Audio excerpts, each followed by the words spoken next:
The summer of 1976 in the Bronx was a season defined by a thick, oppressive heat that seemed to mirror the simmering tensions of a city on the edge. Amidst the backdrop of a borough struggling with economic decay and rising crime, the streets were still a playground for the children who called these concrete canyons home. On one particular afternoon, the sounds of laughter and the rhythmic splashing of a nearby fire hydrant were shattered by a sharp, mechanical crack that echoed from the rooftops above. It was a sound that didn't belong in a neighborhood of families, a sound that signaled the arrival of a predator hidden in the shadows of the skyline. In an instant, the mundane reality of a city afternoon was transformed into a nightmare of random violence, leaving a community paralyzed by a threat they couldn't see and a tragedy they would never forget. Before we carry on with the story, remember to comment, like, share, and subscribe so you don't miss future episodes of the Calendar of Crime. The Bronx in the mid-1970s was a place of stark contrasts, where vibrant community life persisted despite the visible scars of urban neglect. For the Vengalli family, the neighborhood was more than just a collection of brick buildings. It was the stage where their young son, 5-year-old Michael, was beginning to explore the world. Michael was a child of boundless energy, a boy whose small frame and bright eyes made him a beloved fixture on his block. To his parents, he represented the future, a spark of hope in a time when the city felt increasingly unpredictable. But on that fateful day, Michael became the unintended target of a darkness that had been brewing high above the pavement, a darkness that chose its victims with a chilling lack of reason. As the sun began its slow descent on 28th July, casting long, distorted shadows across the street, a figure moved silently across the gravel-covered roof of a nearby tenement.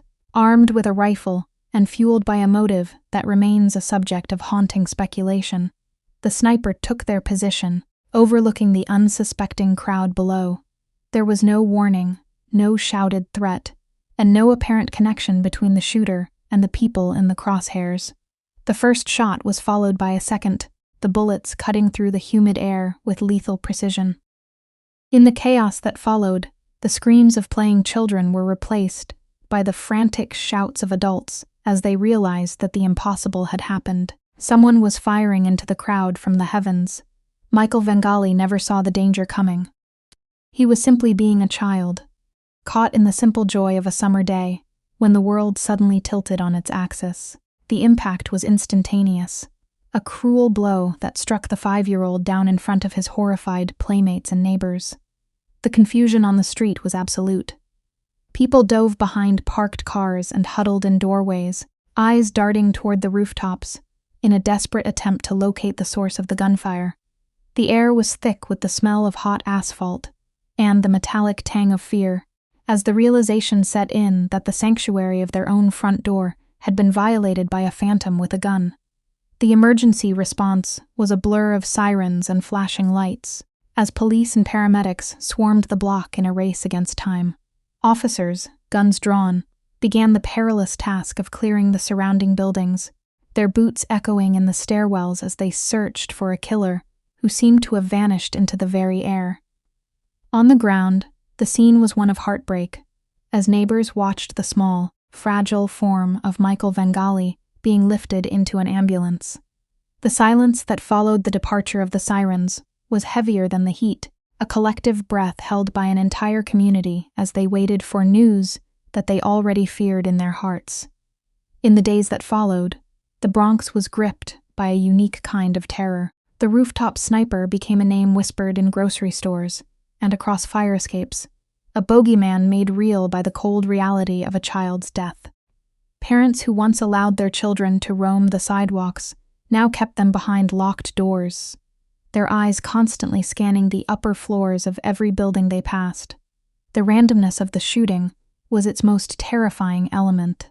There was no logic to appease, no pattern to avoid. It was a reminder that in the vast, impersonal sprawl of the city, one could be targeted for no other reason than being in the wrong place at the wrong time. The investigation was an uphill battle from the start. Detectives combed through the rooftops, finding spent shell casings that offered little in the way of forensic clues. They interviewed hundreds of residents, looking for a disgruntled loner, or a witness who might have seen a suspicious figure carrying a long case. But the sniper had been a ghost, a professional, or perhaps just a lucky amateur, who knew the terrain well enough to disappear before the first squad car arrived. The lack of a clear motive made the case even more frustrating for the authorities, as they struggled to provide answers to a family whose lives had been irrevocably shattered. Michael's death sent shockwaves far beyond the borders of the Bronx. It became a symbol of the senseless violence that many felt was consuming the city during that era. News reports detailed the tragedy of a life cut short, and for a brief moment, the entire city mourned for the little boy who had been killed for nothing. The Vengalli family was left to navigate a world that no longer made sense, their grief compounded by the knowledge that the person responsible for their pain was still out there, hidden somewhere in the millions of faces that made up New York. As weeks turned into months, the intensity of the search began to fade, but the memory of the shooting remained etched into the neighborhood's DNA.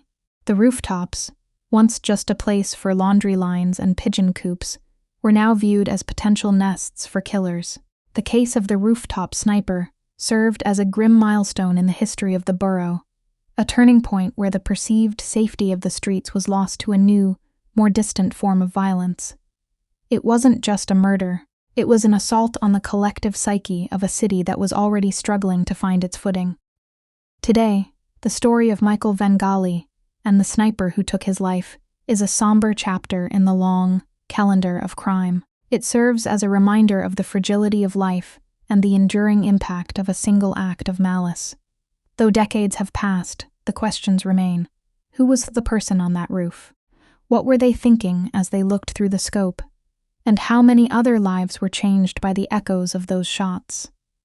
We may never know the identity of the shooter, but we will always remember the name of the boy who became a tragic icon of a summer that the Bronx would rather forget. Thanks for watching.